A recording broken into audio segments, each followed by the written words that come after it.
Welcome back नाजरीन। वक्फे से पहले हम बात कर रहे थे फाइब्रोमाइल्जिया विटामिन डी के ऊपर। डॉक्टर साहब ने जवाब दे रहे थे चुगताई साहब का। चुगताई साहब, खासा मुश्किल हो रहा है हमारे लिए कि एग्जैक्टली आपको बता सकें। मैं जैसे डॉक्टर साहब ने कहा था कि आपको जो है उन्होंने यूरिन इन्फेक्शन, जिसको यूटीआई कहते हैं, यूरिनरी ट्रैक्ट इन्फेक्शन जो है वो हुआ था। चूँकि आपके मल्टीपल प्रॉब्लम्स भी हैं, डायबिटीज़ भी है और भी काफ़ी बीमारियां हैं, फिर ज़ाहिर है कि उम्र का भी कुछ तकाजा है। तो मेरा ख्याल है कि ये कॉम्बिनेशन चीज़ें मिला करके आपको जनरल वीकनेस हो रही है। जैसे कि आपने बताया था कि खुदा न खास्ता को फालिज स्ट्रोक आपको नहीं है, तो मुझे ये ऐसा ही फील हो रहा है। डॉक्टर साहब ने भी इसी पे जोर दिया था कि जो वाटर इन्फेक्शन आपको काफ़ी सीरियस रहा है, इंटरवीनस एंटीबायोटिक वगैरह भी उन्होंने शायद दी हैं आपको हॉस्पिटल में। तो इन्फेक्शन के बाद अक्सर काफ़ी वीकनेस हो जाती है, जिसको कवर होने में कम से कम 2-3 हफ्ते लग जाते हैं। तो यहीं आपसे कहेंगे कि इंशाल्लाह आप परेशान ना हो, अल्लाह ताला से दुआ करेंगे अल्लाह ताला आपको सेहत कामिल अता फरमाए और आप जल्द से जल्द सेहतयाब हों। तो मेरा ख्याल है कोई ऐसी परेशानी की बात नहीं। आप अपना पानी ज़्यादा पिएँ, वेजिटेबल सूप वगैरह, चिकन सूप, डाइट अच्छा रखें और परेशान ना हो। और अपने कोशिश करें कि आपका डायबिटीज़ और दूसरी जो दवाएं हैं वो कंट्रोल में रहें।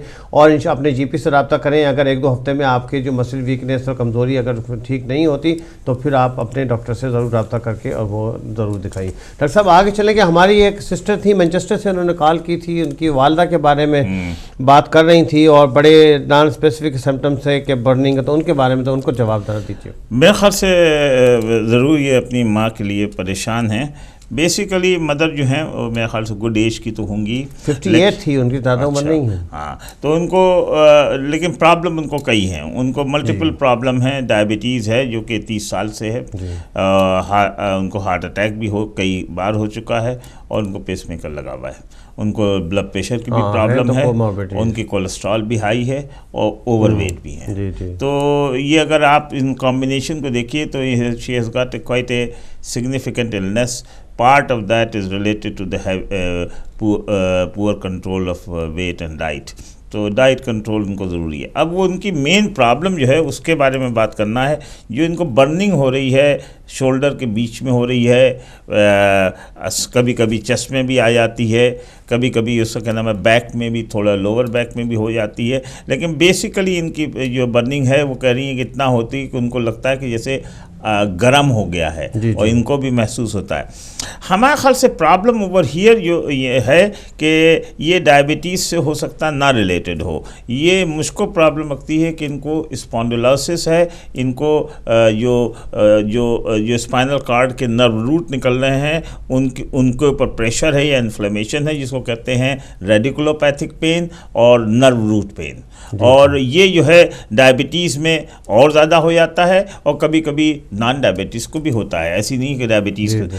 अब उसका डायग्नोसिस कैसी हो, ट्रीटमेंट कैसा हो। बेसिकली ये है कि ये नर्व रूट पेन है जो कि ज़्यादातर होते हैं लोअर सर्वाइकल स्पाइन में और अपर थोरेसिक में। बीच वाले स्पाइन में उतना उसका क्या नाम है नर्व रूट पेन कॉमन नहीं है। और मेरा ख्याल से इसी मारे इनके फ्रंट में पेन हो रहा है कि सर्वाइकल 5, 6, 7 और थोरेसिक 1 पे प्रेशर है। वो थोरेसिक 1 जो है वो यहाँ तक अपर चेस्ट तक सप्लाई करता है। अब कैसे डायग्नोसिस बनाई जाए और इनको ट्रीटमेंट क्या दिया जाए। डायग्नोसिस बेसिकली तो MRI scan of the cervical and thoracic spine होना चाहिए। लेकिन इनको अपने जीपी से बात करना है तो basically whether he can arrange through hospital और he can give through some further light. Treatment क्या होना चाहिए। मेरा ख्याल है ट्रीटमेंट से खासा फ़र्क पड़ता है। ट्रीटमेंट इनिशियली तो पेन किलिंग टैबलेट हैं वो अगर उनसे नहीं हो रहा है, जो कि लगता है कि उससे नहीं हो रहा है, तब फिर वो ऐसी टैबलेट आई हैं जो कि नर्व पेन को कम कर देती हैं और नर्व रूट पेन को या न्यूरोपैथिक पेन को वो कम कर देती हैं। तो उसमें भी जीपी से जा करके इनिशियली तो बहुत सिंपल से ड्रग लेते हैं, जैसे एमिट्रिप्टिलिन है, गाबापेंटीन है, और उसके बाद अदर ड्रग भी सोची जा सकती हैं। अगर उससे भी पेन और बर्निंग में कमी नहीं है तब तो ज़रूर MRI स्कैन होना चाहिए और then she has to be seen by the proper neurosurgeon और the orthopaedic surgeon who is got. सब एक और कॉलर है हमारे साथ, कॉल ले लेते हैं फिर कंटिन्यू करेंगे आपकी बात को। अस्सलाम वालेकुम। हेलो, अस्सलाम वालेकुम। वालेकुम सलाम। कौन सिस्टर, कहाँ से बात? मैं डॉक्टर साहब से कर सकती हूँ? जी आप लाइव हैं शो में, बात कीजिए। आप अगर नाम बताना चाहें तो बता दीजिए, कौन से शहर से बात कर रही हैं और अपना सवाल। वाटफोर्ड से ना, रोजीना मेरा नाम है। जी जी, आप क्या सवाल करना चाहती हैं रोजीना? आपने पूछना चाहती हूँ। जी जी। मेरे ना 5-6 वीक पहले ना चेस्ट में ना दर्द हुआ था और जी, जी। बाजू में भी जाता था, गले में भी, बैक में भी। ठीक है। तो उन्होंने मुझे हॉस्पिटल ना मैनचेस्टर गई थी इधर से मैं, तो उधर फिर हुआ तो उन्होंने हॉस्पिटल मुझे लेके एम्बुलेंस गई, तो वो उन्होंने फिर मेरा एंजियोग्राफ किया, एंजियोग्राम हो या एंजियोग्राफ जो जी जी, एंजियोग्राम, जी जी। तो वो किया तो वीक रखा था, वो पेट में उन्होंने मेरे टीके लगाए, वो इंजेक्शन, वो जो ब्लड थिन हो तो जी जी जी जी को तो थिन करने के लिए जी। मेडिसिन दिए, जी। सारा कुछ ना। तो वो फिर उन्होंने बाद में मुझे, उसके बाद इधर आई हूँ तो काफी दफा फिर तकलीफ हुई है, नाइस। तो वैसी जी, तो जी, वो सारे चेकअप हुए तो कहते हैं ये हार्ट का नहीं है प्रॉब्लम, स्क्रीन पे तो नॉर्मल आ रहा है, नाइस। तो स्टिल वो प्रॉब्लम मुझे है, तो मुझे तकलीफ होती जाओ तो फिर मैं ना बेहोश भी हो जाती हूँ। ये हर रोज, ये पिछले वीक मैं सारी वीक 2-3 दफा तो एम्बुलेंस लेके गई। तो ये पिछले 4-6 वीक से आप रोजीना कह रहे हैं कि आपको चेस्ट पेन होता है जो कि लेफ्ट शोल्डर पे और गर्दन में जाता है, और चेस्ट पेन के दौरान में आपको सांस का खराब होना या मतली होना या उल्टी होना, इस तरह की भी कोई अलामत होती हैं? हाँ होती है। अच्छा, तो आप कह रहे थे आप बेहोश हो जाती हैं, दर्द की वजह से बेहोश हो जाती हैं या वैसे किसी और वजह से? वो ना जब मेरे कोई थोड़ी बहुत टेंशन भी हो ना, जी जी तो या कोई बात ऐसी कोई करे जिसका मेरी गलती ना हो, जी जी तो फिर वो मैं ऐसे होता है आस्ता आस्ता मेरी चेस्ट में भी दर्द होनी शुरू हो जाती है, बाजू में भी, तो फिर वो इतना जैसे सर में तकलीफ हो जाती है, डिजी फीलिंग करती हूँ, फिर सिक होने का भी। वो मुझे ना जुबान के नीचे उन्होंने ना स्प्रे भी दी हुई है, इनहेलर भी है, मैं वो आसमा भी है, मुझे हाई ब्लड प्रेशर भी है, तो और काफी कुछ है, पर मैं क्या। आपकी उम्र कितनी है रोजीना? बता रही हूँ आपको, तो मैं फोन रखूंगी ना तो फिर मुझे बताना। आपसे सिर्फ 2 सवाल करूंगा जाने से पहले। कहते सारे टेस्ट क्लियर हैं, जी पर जी। हमें समझ नहीं आ रही कि ये क्यों हो रहा है, क्या है, तो आप उन्होंने ना स्पेशलिस्ट भेजना है मुझे, तो पता नहीं वो क्या साइकोलॉजी के क्या कहते हैं, उससे भी, उनसे भी तुम्हें बात। आपकी एज कितनी है रोजीना? जी, आपकी एज कितनी है? ओवर 40 है। Over 40, okay. 47, अच्छा, एंजियोग्राम नॉर्मल था? 48, आप बता रही कि जब आप मैनचेस्टर में दाखिल हुई थी तो उन्होंने एंजियोग्राम की थी और सारा दिल के लिए सारी मालूमात की थी, तो एंजियोग्राम भी आपकी नॉर्मल थी और उन्होंने कहा था कि ये दिल जो दर्द जो है वो आपका दिल का नहीं है, किसी और वजह से हो रहा है, यही बात है? उन्होंने कहा था तुम्हारा ना ब्लड काफी थिक था जी। तो तुमने, मुझे 15 साल पहले भी ना ऐसी तकलीफ हुई थी, तो मैं हॉस्पिटल वीक रही थी, तो यही चीजों में उन्होंने तब भी की थी, तो मैं ना मेडिसिन पे वो एस्प्रिन मैं हर रोज पानी में डाल के लेती थी, तो 2 साल पहले मेरे डॉक्टर ने ना वो स्टॉप कर दी थी, तो कहती तुम्हें फिर तो नहीं प्रॉब्लम हुई, तो मैंने कहा नहीं, तो उन्होंने बंद कर दिया, तो 23 साल से मैं ब्लड प्रेशर की, हाई ब्लड प्रेशर की मरीज हूँ, तो और भी काफी प्रॉब्लम है, तो मैं बाद में भी आपसे बात कर सकती हूँ, अगर मैं नंबर ले लूंगी तो मैं। जी जी, आप अगर आपको तफसील से आपको कुछ बात करनी है तो स्टूडियो में आप अपना नंबर छोड़ दीजिएगा, प्रोग्राम के बाद फिर बात कर लेंगे आपसे। मुझे सिर्फ इतना सा और ये पूछना था यहाँ आपको कि आप कह रही थी कि जब आप टेंशन लेती हैं। ओके जी, शुक्रिया बहुत बहुत आपकी कॉल का, थैंक यू। डॉक्टर साहब पहले आ जाए, इनकी जो आप बात ट्रीटमेंट कर रहे थे जो हमारी सिस्टर ने अपनी वालदा के लिए, एक और कॉलर है साहब। अस्सलाम वालेकुम जी। अस्सलाम वालेकुम। वालेकुम सलाम जी, कौन सिस्टर, कहाँ से बोल रही हैं जी? मैं तो ब्रैडफोर्ड से बोल रही हूँ। सॉरी, आवाज़ आपकी नहीं आ रही, दोबारा बताइएगा। जब ब्रैडफोर्ड से बोल रही हूँ, मैं नाम नहीं बताऊँ। अच्छा ठीक है, क्या सवाल करना चाहती हैं? मुझे ना डॉक्टर साहब से बात करनी है। जी जी, आप लाइव हैं, आप सवाल कीजिए, डॉक्टर साहब सुन रहे हैं आपकी बात। जी, मुझे ना 1 साल हो गया ना, लूपस डायग्नोज हुआ था। अच्छा। तो वो मैं काफी सारी दवाइयाँ खा रही हूँ, और मुझे ना इस एक विटामिन डी की ना काफी कमी थी, वो मैं टैबलेट ले रही थी पहले, फिर मैंने बंद कर दिया अपने आप ही। ठीक है। वो पता नहीं उसकी वजह से जाकर क्यों मुझे ना काफी गले में तकलीफ है, खांसी भी है बहुत ज्यादा, गला खराब रहता है ना, समझ नहीं आती कि मैं क्या करूं। गले में तक खांसी रहती है मुसलसल आपको और गले में तकलीफ रहती है, तो खांसी आपको रेशे के साथ आती है या सूखी खांसी रहती है? सूखी खांसी है, सूखी। इसके लिए कोई दवा खा रही है आप किसी ब्लड प्रेशर के लिए, किसी और बीमारी के लिए? जी काफी सारी गोलियां खा रही हूँ, दवाई बहुत खा क्या रही हूँ। नाम है? कोई नाम याद है आपको? कोई रेमिप्रिल वगैरह ब्लड प्रेशर के लिए खाती हो, कैप्सूल वगैरह या कोई गोली ऐसी? नहीं ब्लड प्रेशर नहीं है, ब्लड प्रेशर ठीक है वैसे। तो दवा किस चीज़ के लिए खाती हैं सिस्टर आप? लूपस की। अच्छा, ल्यूपस के लिए तो वो स्टेरॉइड वगैरह दिया होगा ना उन्होंने आपको? जी जी अच्छा ठीक है, आप प्रोग्राम देखते रहिए, इंशाल्लाह कोशिश करते हैं आपको जवाब देते हैं। शुक्रिया। जी, ठीक। ओके जी, बहुत शुक्रिया। लीपस का तो डॉक्टर साहब अभी ज़रा पहले बात करने आसिफ साहब की, क्या बता रहे थे कि इनका एक तो जो असिस्टेंट थी मैनचेस्टर से, वो यही कह रहे थे कि आप इनको अपने जीपी से रब्ता करें, MRI स्कैन करवाएं ताकि डायग्नोसिस इस्टेब्लिश हो, पता चले कि एग्जैक्टली क्या रीज़न है इसका, और उसके बाद फिर ट्रीटमेंट में आप उसका। अच्छा, ये हमारे जो यंग थे लड़के 25 ईयर्स हैं, आसिफ साहब ने लेस्टर से फ़ोन किया था, वो काफ़ी परेशान थे। तो मुझे तो कुछ ऐसा लगता है कि कोई मसल वीकनेस, जैसे कि हम फाइब्रोमाइल्जिया पे बात कर रहे थे, उससे रिलेटेड कोई इनको मसला है, या कोई एंजाइटी या डिप्रेशन से कोई रिलेटेड कोई मसला है?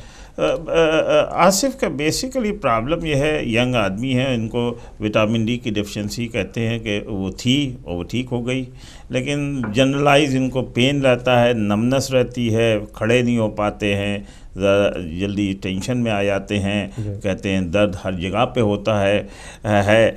अब दो बातें हैं, या तो इनको अंडरलाइंग इनको थोड़ा सा डिप्रेशन का एलिमेंट है, एंग्जाइटी है और उसके साथ डिप्रेशन है, थोड़ा सा उसके मारे है।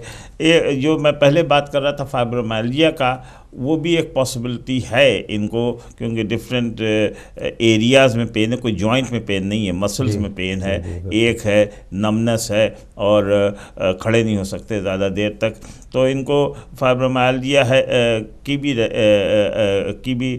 वो हो सकता है। वो बेसिकली जैसे मैंने पहले कहा था, वो मसल का इन्फ्लेमेशन है, लिगामेंट का इन्फ्लेमेशन है, और जनरली सेल्फ लिमिटिंग है, और जनरली ऑर्डिनरी पेन किलर और some time stronger painkiller से कंट्रोल हो जाता है। ज़रूर जीपी से बात करके देखिए कि वो आपको और डिटेल में करेगा। मैं यहाँ से डायग्नोसिस तो डेफिनेट वाली नहीं दे सकता, लेकिन मुझको लगता है कुछ डिप्रेसिव सिम्टम्स इनके हैं कि अंडरलाइंग डिप्रेशन हो सकता है, जिसके मारे, और उसके लिए तो बहुत ही अच्छा है, आपका जीपी आपको एडवाइस करेगा। बेसिकली जो एंटी डिप्रेसेंट हैं उनसे बहुत रिमार्केबल इम्प्रूवमेंट होता है। यो एंटी डिप्रेसेंट कभी कभी फाइब्रोमाइल्जिया में भी दिए जाते हैं, तो वो उसके अंदर हेल्प कर सकता है। अच्छा डॉक्टर साहब, यहाँ थोड़ा सा ये पूछता चलूँ आपके कि जो ये फाइब्रोमाइल्जिया है और डिप्रेशन जो है, इनका दोनों का आपस में बड़ा गहरा लिंक होता है, क्योंकि अक्सर जो लोग आखिर स्ट्रेस चल रहा होता है, एंजाइटी है, डिप्रेशन है, पैनिक अटैक्स हैं, परेशान रहते हैं, तो साइकोलॉजिकली इसमें मैंने देखा, मेरे कुछ चंद पेशेंट हैं फाइब्रोमाइल्जिया के, उनको ये डिप्रेशन और दोनों चीज़ें लिंक हैं। तो ये थोड़ा हमारे नाज़रीन के मालूमात में ये भी थोड़ा सा ऐड कर दीजिए कि क्या इसका आपस में लिंक है, और किसकी अगर डिप्रेशन है तो उसकी वजह से फाइब्रोमाइल्जिया के कैसे सिम्टम्स ज़्यादा हो सकते हैं? असल में फाइब्रोमाइल्जिया एक ऐसी एंटिटी है जिसके अंदर पेन की जो रिसेप्शन है, परसेप्शन है, वो ज़्यादा बढ़ जाती है। तो कभी कभी वो कहते हैं कि जो उसकी टियोलॉजी में कि जो CSF का फ्लूइड है उसके अंदर केमिकल जो हैं वो ज़्यादा मकदार में हो जाते हैं, ये है उसके मारे ब्रेन ओवर सेंसिटिव होता है, उसके मारे पेन होता है। एक ये बहुत ही इम्पॉर्टेंट थ्योरी है फाइब्रोमाइल्जिया की। तो फाइब्रोमाइल्जिया के साथ जो है, क्योंकि नेचुरली जो वो pain, stiffness and tenderness produce करता है, और पेशेंट की मोबिलिटी और उसका रोज़गार में बहुत बड़ा फ़र्क पड़ता है कि आप काम नहीं कर सकते, आप घर का काम नहीं कर सकते, आप इतने टायर्ड हैं, लेटे रहते हैं। दिन में लोग 12-12, 18-18 घंटे सोया करते हैं, पलंग से उठ नहीं पाते, तो नेचुरली वो itself brings the depression. Of course, तो उसके अंदर जैसे वो कह रहे थे कि मैं काम पे नहीं जा पाता हूँ, बड़ा मुश्किल हो जाती है, वो विशियस साइकिल है। बिल्कुल। अब उसी के हमारे ये है कि कभी कभी डिप्रेशन अगर आपको लिफ्ट करिए तो fibromyalgia itself gets better really. उसके साथ साथ बहुत और भी ट्रीटमेंट है, जैसे है हीट थेरापी का रोल है कुछ लोग एक्सरसाइज का रोल है, कुछ लोग ड्यूरिंग दिस हीटेड पूल में बैठने से थोड़ा सा आराम महसूस करते हैं मसल पेन और एक्स में, और फिर ड्रग्स का तो डेफिनेटली रूल है। एक और चीज़ है जिसको कहते हैं कॉग्निटिव बिहेवियर थेरापी और CBT।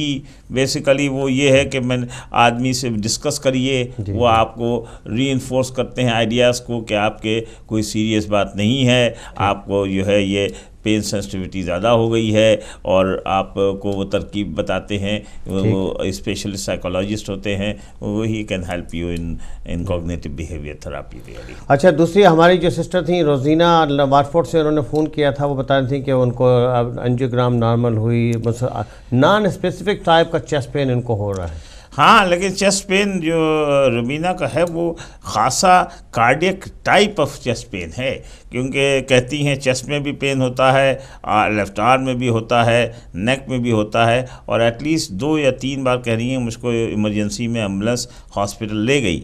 लेकिन उन्होंने ये कहा कि मेरा एंजियोग्राम हुआ है। डिटेल तो रिपोर्ट मुझको नहीं बताई है, लेकिन जैसा इन्होंने ओवरऑल बताया है, या इनको बताया गया है कि इनको एंजियोग्राम में कोई ख़राबी नहीं निकली है।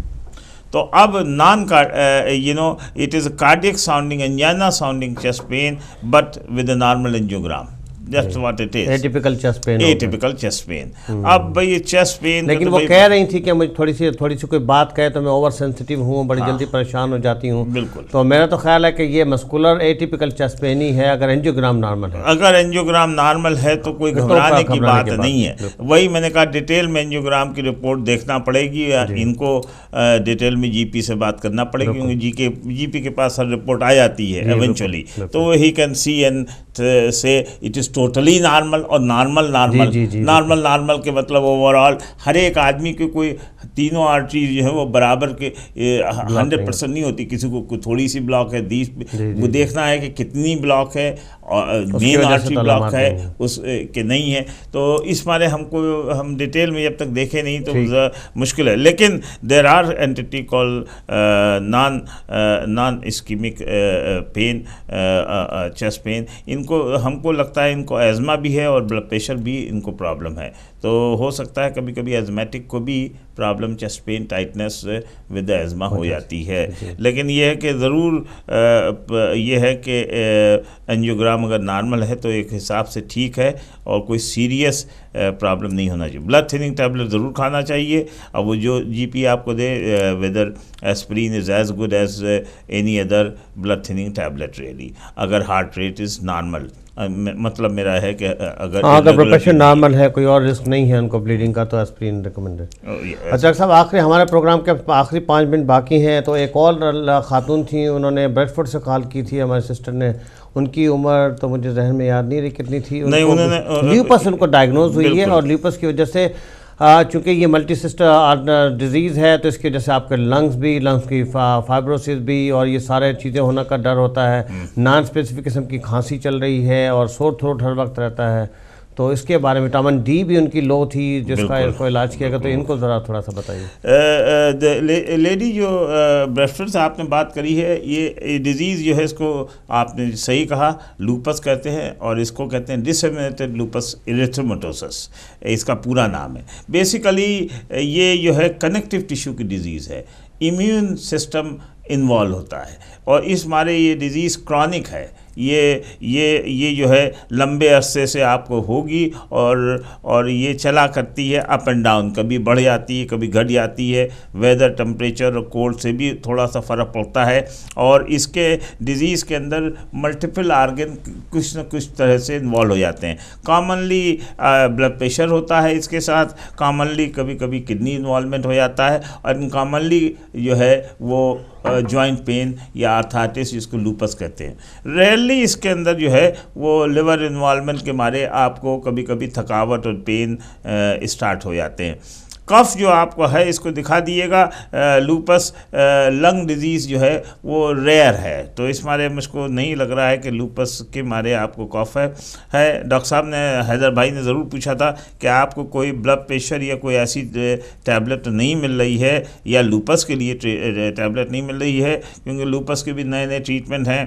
तो अगर हमको डिटेल नहीं मालूम कौन सी टैबलेट मिल रही है, कॉमन टैबलेट जैसे हैदर अब्बास भाई ने बताया कि आपको कार्टिसोन तो नहीं मिल रहा है, वो कॉमन मेडिकेशन है। फिर अब वो बात आ जाती है कि कार्टिसोन कितनी डोज में मिल रहा है, क्योंकि higher the dose it can create the problem as well. So we don't know, to be honest with you, कि लूपस घबराने की बात नहीं, क्रॉनिक डिजीज़ है अप एंड डाउन डिजीज़ है, कंट्रोलेबल डिजीज़ है, and good response to the steroid.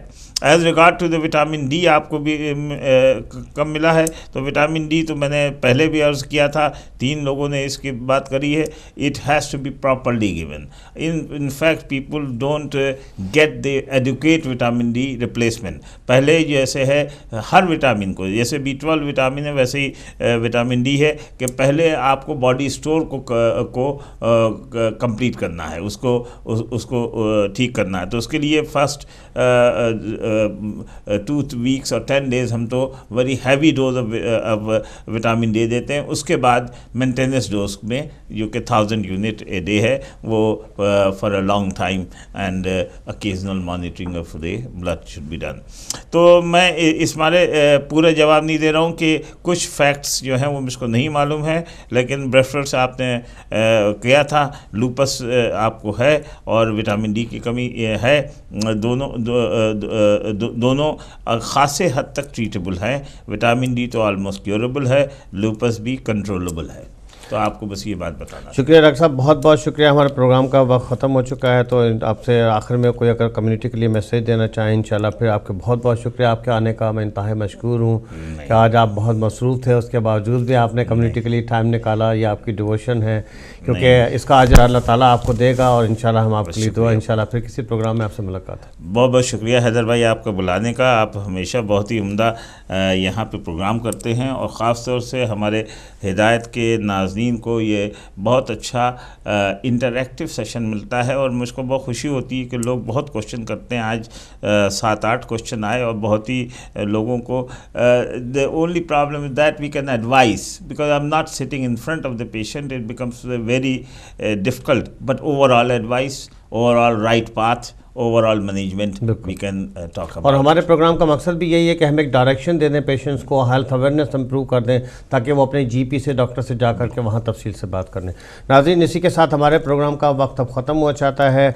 आज जो है वो हमने बहुत ही इंपॉर्टेंट टॉपिक पर जैसे कि बात की थी, विटामिन डी के बारे में। मैं 2 लफ्ज़ कह के फिर आपसे इजाज़त लूँगा। डॉक्टर साहब ने तफसील से बताया था कि वो काफ़ी सवाल भी हमारे आए थे कि विटामिन डी की कमी हमारे ख़ास तौर से एशियन ख़वातीन में, पाकिस्तानी इंडियन ख़वातीन, और ख़ास तौर से वो मुसलमान ख़वातीन या एशियन जो अपने आप को स्कार्फ पहनती हैं, बहुत ज़्यादा कवर रखती हैं और धूप में बिल्कुल नहीं निकलती, बहुत ज़्यादा कॉमन होती है।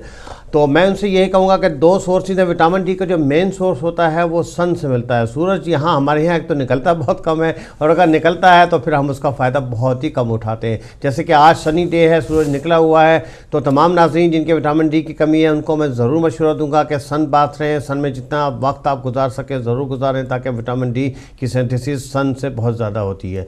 दूसरे डॉक्टर साहब ने इस बात पर जोर दिया था कि जी विटामिन डी का हाई डोज में अगर कमी है तो हाई डोज देने के बाद हम नॉर्मली देते हैं हाई डोज 10 डेज़ के लिए 20,000 यूनिट, और फिर हम मेंटेनेंस डोज पे उनको रखते हैं, क्योंकि विटामिन डी और कैल्शियम, विटामिन डी अगर कम हो तो आपकी कैल्शियम भी कम होती है, और अगर कैल्शियम कम हो तो आपकी बोन्स वीक होती हैं, आपकी मसल्स में हल्की फुल्की वीकनेस होना शुरू हो जाती है, और ये नॉन स्पेसिफिक किस्म के पेन आपको मुसलसल रहते हैं।